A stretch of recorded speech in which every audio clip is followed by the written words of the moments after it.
pharmacoeconomics role and decision-making, starting from the journey of a new drug from lab to shelf. So as you might know, the first step of development of drugs is a pre-discovery, which is based on the disease. Companies, scientists work to understand what is the disease, and then they find out a molecule, like a drug, and they select that because it can be the target to alter the disease. It might take between 4 and 5 years to develop a successful medicine. And it is also very expensive because on average it takes around 436 million pounds to research and develop successful medicine. There are between 5,000 and 10,000 medical candidates and molecules that are tested to achieve only one approved medicine. So it's a very long process. From there is a preclinical testing where you check the safety and efficacy of the test in animals first, and then you do a trial, a clinical trial, where the candidate medicine is tested in people, first in people who are healthy volunteers, and then in the phase 2, you do it in patients which have the disease.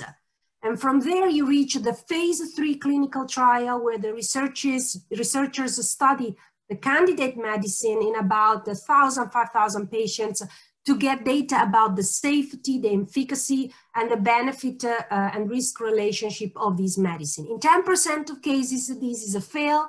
And so, as you can see, it is quite hard to come up with a licensing approval where all the information from the trials are submitted to regulatory agencies. So there are some in UK, in the US, and in Europe. So it takes around 12.5 years to get a successful medicine with around £1.15 million to only get one medical candidate. Then the medicine is available for patients and it reaches the shelf and can be used. In the UK, there is an organism of which I've already listened, you mentioned about that, the National Institute of Health and Care Excellence, that recommends the drugs that should be made available through the NHS, so are paid by the healthcare system. It doesn't necessarily mean that you cannot get the drug, but you have to pay for it. So what is the role of NICE? NICE makes decisions on whether drugs and treatment should be available through the NHS. And this is based on evidence-based knowledge, so randomized controlled trials I've just mentioned, but also from input from organizations of patients, health professionals, clinicians, experts, and other interested parties, such as the pharmaceutical manufacturers. They have this committee and they do independent cost effectiveness analysis. Sometimes they're done by NICE using the data from the trial. Sometimes NICE commissioned universities to produce this evidence. So most of the time they come to my university or Oxford and they ask, can you please do this evaluation so that we have evidence of whether the drug is cost effective. So pharmacoeconomics, if we want to have a definition, is the description and the analysis of drug therapy to healthcare systems and society. It is a subgroup discipline of health economics, of which we will talk tomorrow, and it compares the costs and the consequences of pharmaceutical products and service. So whenever we have to choose a new drug which has already been developed and calculate the cost effectiveness, we need to make sure that we compare it with something else. And the something else should be what is standard treatment, what is already available. And of both of the new treatment and the comparator, we need to evaluate both the costs and the consequences, and so the effects. Now, the questions that are answered through pharmacoeconomics are listed here Basically, what therapeutical areas should be targeted for drug development? Should new drugs be developed or added to a formulary? What is the drug's cost and in relation to clinical benefits? Should new drugs be reimbursed or covered by a national plan? And therefore, the role of pharmacoeconomics in medical approval is to measure the cost of drugs and treatments, measure the health outcomes and the quality of life in patients when they survive, and measure, therefore, the cost effectiveness of these new treatments. How do we measure the cost? This is quite a straightforward and easy task. It usually includes the cost of the new medication, of this new drug, and what you need to make it administered to patients. Cost about hospital admissions and length of stay. And it very much depends on which perspective of the evaluation you are adopting. So who wants the information and who are we interested in giving the results to? So generally this is the NHS because it's the one that pays. And therefore what you need to do is to identify the resources which are important for the NHS and identify how they change in giving the drug, the new drug, or something else. And then measure these resources in their physical units. And now we need to value this resource use, and the unit cost is usually based on the market price, but it should actually be based on opportunity cost, so the benefit that we lose by not using the resources in another way. Where do we get the data from? In each country, we have different databases. So it very much depends on which database we have available. In England, we have the British National Formulary, but in other countries, you might have different sources. How do we measure outcomes? There are different ways of measuring outcomes. We can measure outcomes in monetary benefits. So if we look at the money we save by reducing resources needed to treat patients, this is quite rare in economics, in economic evaluation, because it's hard to attach a monetary value to health. The most used measure is the effectiveness in physical unit. So how many early people you diagnose with a test, how many years of life you gain, how many days you live without symptoms, and so on and so forth.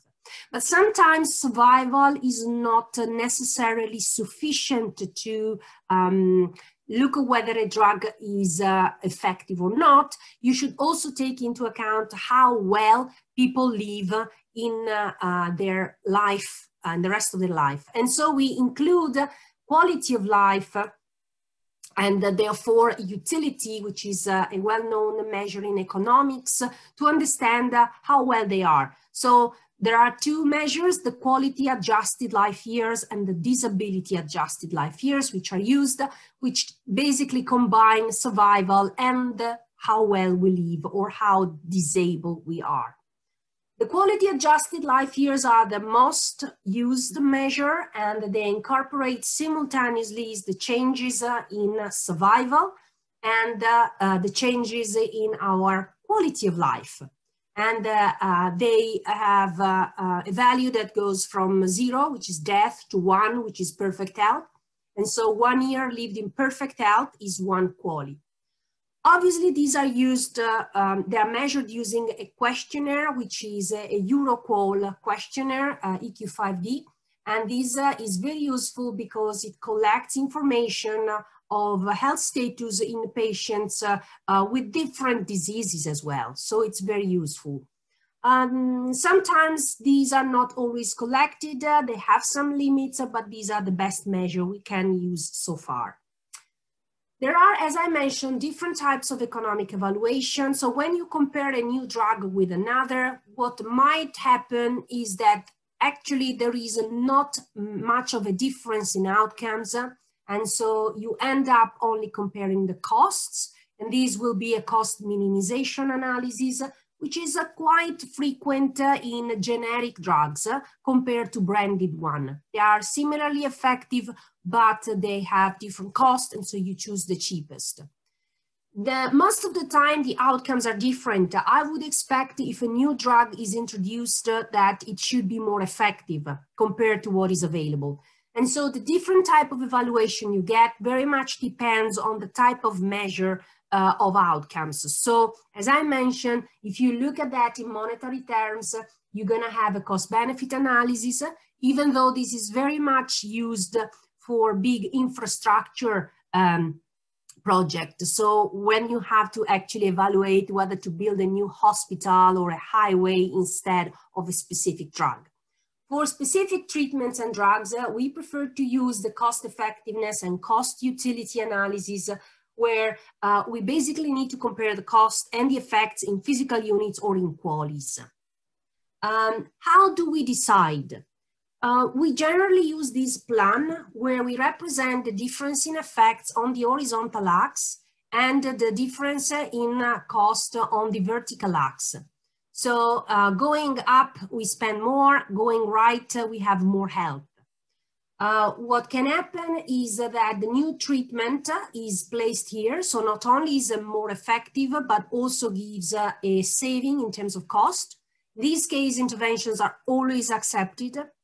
The other option is that a new intervention not only is more expensive, but because of side effects is going to reduce health effects. And so in this quadrant, interventions are generally dominated and they are rejected. Our role as a health economist comes when we are in the other two quadrants. So when we have to spend more to get more effects, or when we have to give up health in order to save money. And the decision obviously is based on how willing we are to pay for an extra unit of effect. So there is generally a budget which is represented by this line. Everything that lies below the line is acceptable. Everything that is above obviously will be rejected. And according to how this threshold, how this budget changes, we're gonna have more or less interventions accepted. Now, who decides how much is this budget? It depends from country to country.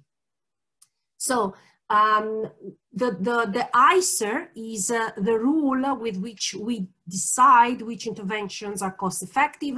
The ICER is a simple ratio between the difference in cost and the difference in effects of a new intervention compared to the other one. So for those interventions which have an ICER which is below £20,000 per QALY, our threshold, the intervention is acceptable in the UK. For those interventions between £20,000 and £30,000, you need to provide justification. And for interventions which are above £30,000, then you need to be very careful because it's likely not to be accepted. Obviously, each country has different thresholds. So if you look at US, for example, the ICER, the threshold is around 50,000 US dollars. In Canada is around 100,000 Canadian dollars. In Australia, 42,000. In Europe is between 30 and 50,000 euros. In other countries is based on their GDP. And so on their ability to produce gross product. So there is a huge variability. Now, how do we do decision making and which data do we use? Generally, we should use, as I mentioned before, randomized control trial, just because they are a common source of data for effectiveness and economic data. They are easy data to collect.